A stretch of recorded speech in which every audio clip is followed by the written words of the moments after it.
guilty. 2 other men from Cardiff are also in Long Lartin. Michael O'Brien and Ellis Sherwood were jailed for life for the murder of Cardiff newsagent Philip Saunders. They still claim they're innocent. I think I've lost 6 years of my life, which I'm never ever going to get back. Never. And I'm very angry and bitter too. Philip Saunders was found behind his home in Canton. He'd been savagely battered and died a few days later.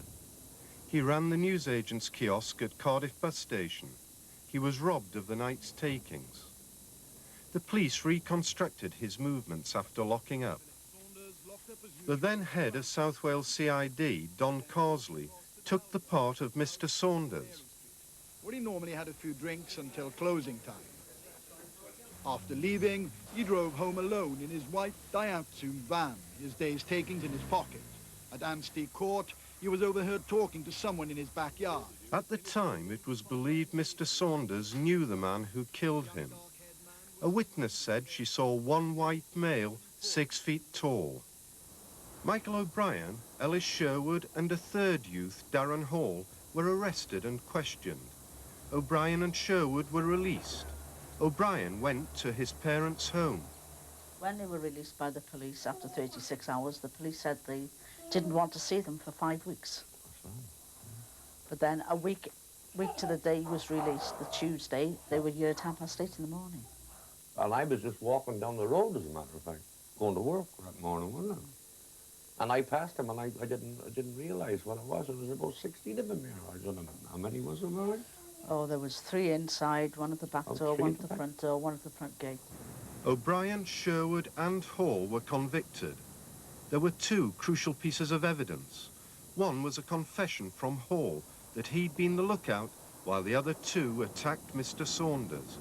But neither O'Brien nor Sherwood fitted the witness's description of a single attacker. The police relied in the case of O'Brien and Sherwood on the confession of Hall. Hall clearly is an impressionistic person. He's been described by some people as somebody who allegedly fantasises a lot. The statements that he made to the police changed on 11 occasions during a fairly long period of some weeks. And it is of deep concern to NAPO and many others involved in the system that such reliability was put on this confession. The second important piece of evidence came from Detective Inspector Stuart Lewis. He said he'd overheard O'Brien and Sherwood talking in their cell. His notes of the conversation were read to the court.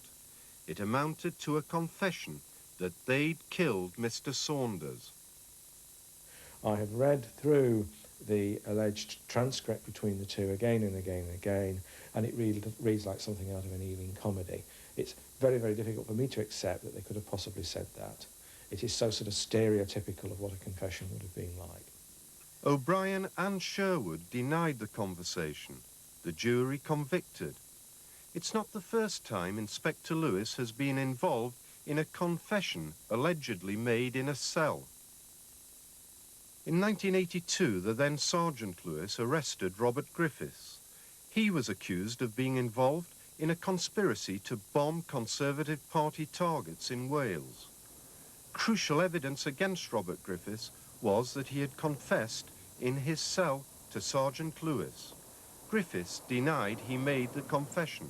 They're now claiming that whilst I was in the cells on Saturday night, that I'd taken Lewis to one side and for no apparent reason other than a desire to incriminate myself, had said to him, look, I want to admit it to somebody. I planted the bomb in Pontypridd, I did this, I did that. In that case, Robert Griffiths was acquitted. We asked Inspector Lewis for an interview for this programme. He declined. 5 years later, in the same court, O'Brien and Sherwood were convicted. O'Brien's father and sister, Susan, were in court. And he shouted down, Dad, he said, we're innocent. I didn't do it, you didn't do it. When you got ringing that, and you ring that in your ears over the last 6 years, you know, Susan went hysterical. But you got that ringing in your ears for 6 years, and every time I goes up to see him,